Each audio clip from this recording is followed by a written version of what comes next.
안녕하세요. 하루 필수 말씀 충전 하필 큐티 조종환입니다.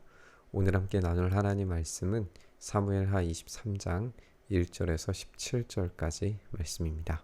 이것은 다윗의 마지막으로 남긴 말이다 라고 하면서 높이 일으켜 세움을 받은 용사 야곱의 하나님이 기름 부어 세우신 왕 이스라엘에서 아름다운 시를 읊는 사람이 말한다. 자기를 이렇게 정체성을 보여주고 있죠. 용사고 왕이고 시를 읊는 노래하는 자입니다.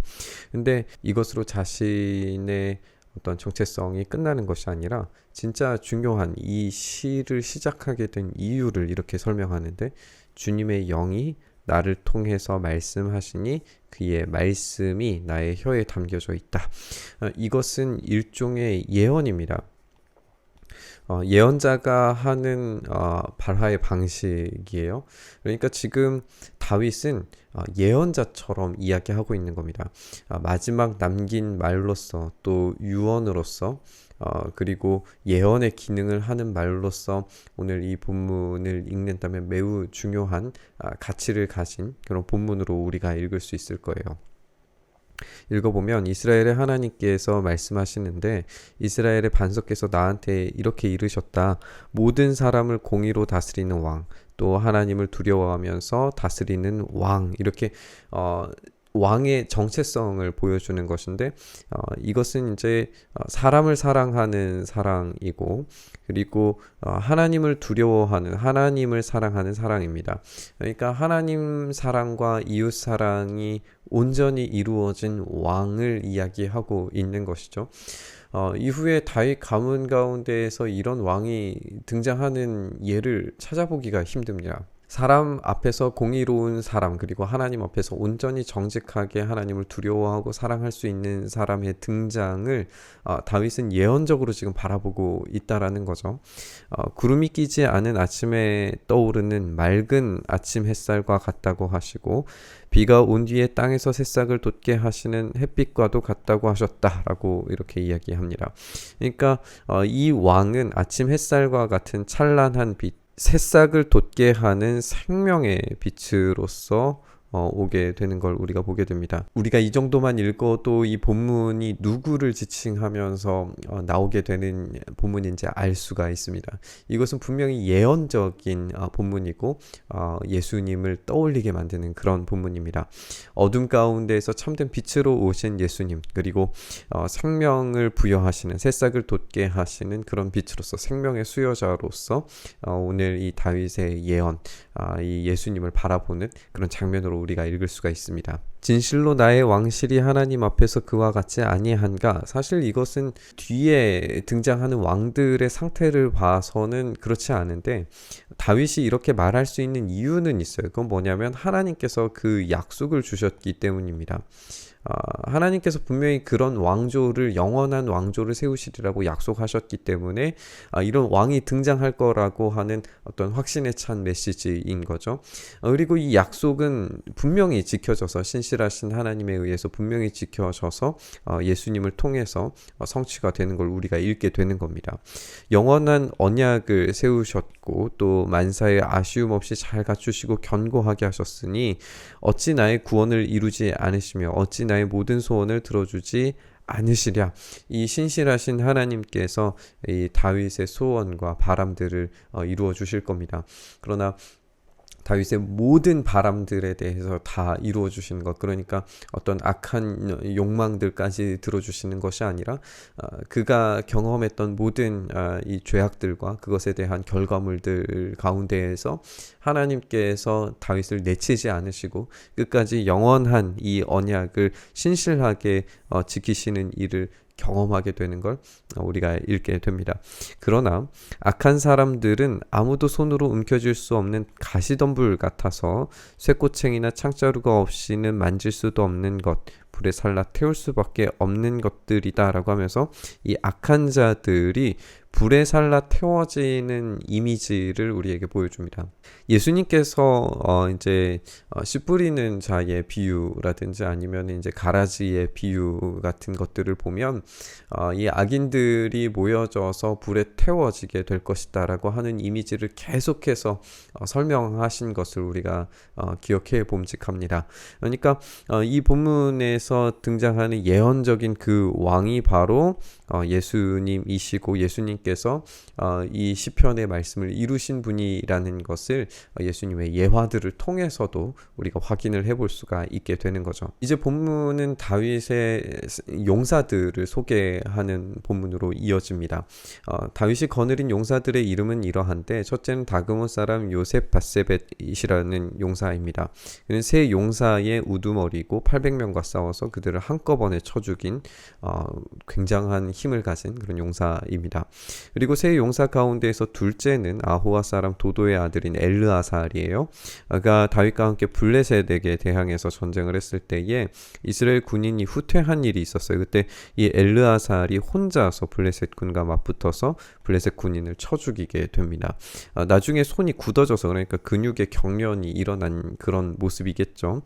칼자루를 건성으로 잡고 있었을 때뿐 아니고서는 계속해서 블레셋 군인들을 쳐 죽임으로써 엄청난 승리를 얻게 된 겁니다. 이 표현 가운데서 우리가 주의 깊게 생각하고 읽을 것은 주님께서 엘르아살에게 큰 승리를 안겨주셨다라고 하는 거예요. 우리가 여기 이 두 명의 우선 용사만 보고 생각을 해보더라도 여기에 요압이 등장하지 않습니다. 사실상 요압이라고 하는 인물이 다윗의 이 행정부 가운데에서 가장 중요한 역할을 했던 사람이잖아요. 그런데 요압이 이 세 용사에 들어가지 않아요. 또 아비새 같은 경우도 마찬가지죠. 그리고 다른 용사들 정말 이 앞에서 우리가 읽어왔던 사람들 중에 세 명의 용사에 들만한 사람들이 아무도 등장하지 않습니다.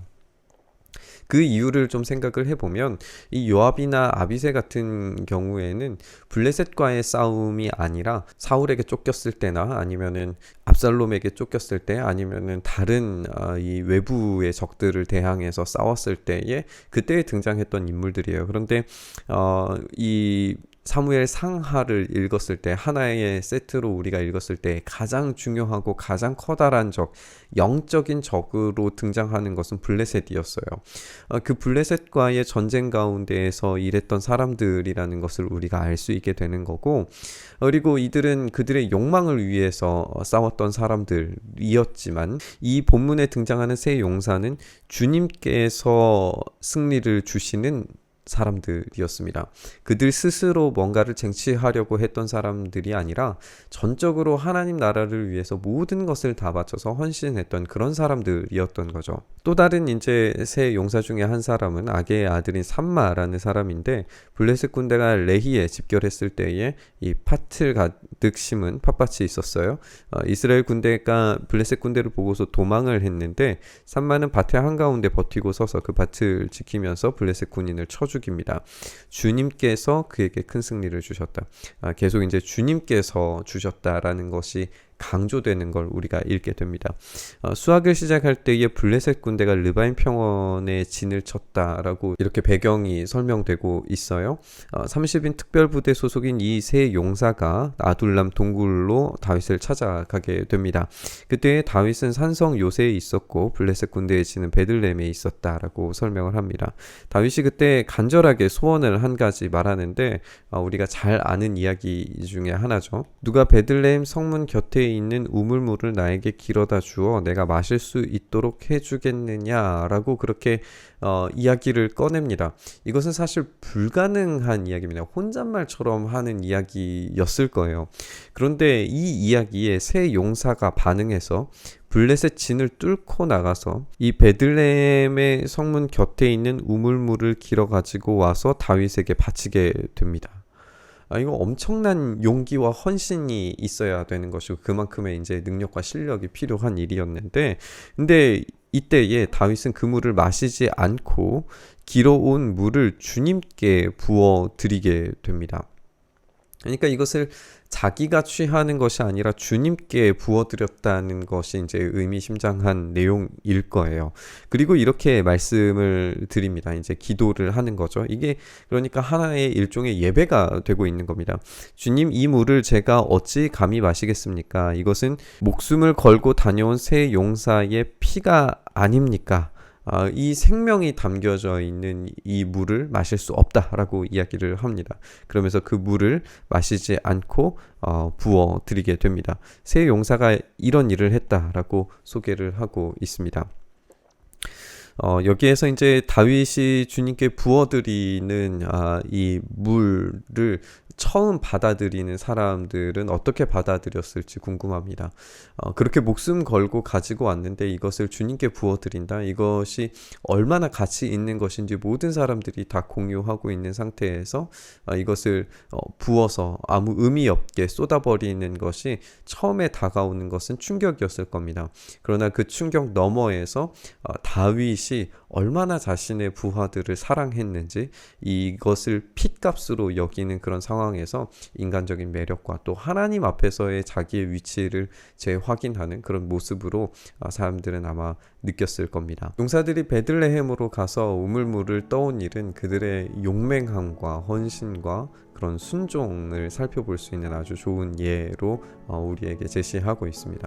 다윗은 지도자로서 이 부하들의 생명을 함부로 대하지 않는 인간적인 매력을 보여줍니다. 또 한편으로는 하나님 앞에서 자신이 이 물을 마실 자격이 없는 존재임을 드러내는 그런 겸손을 보여줍니다.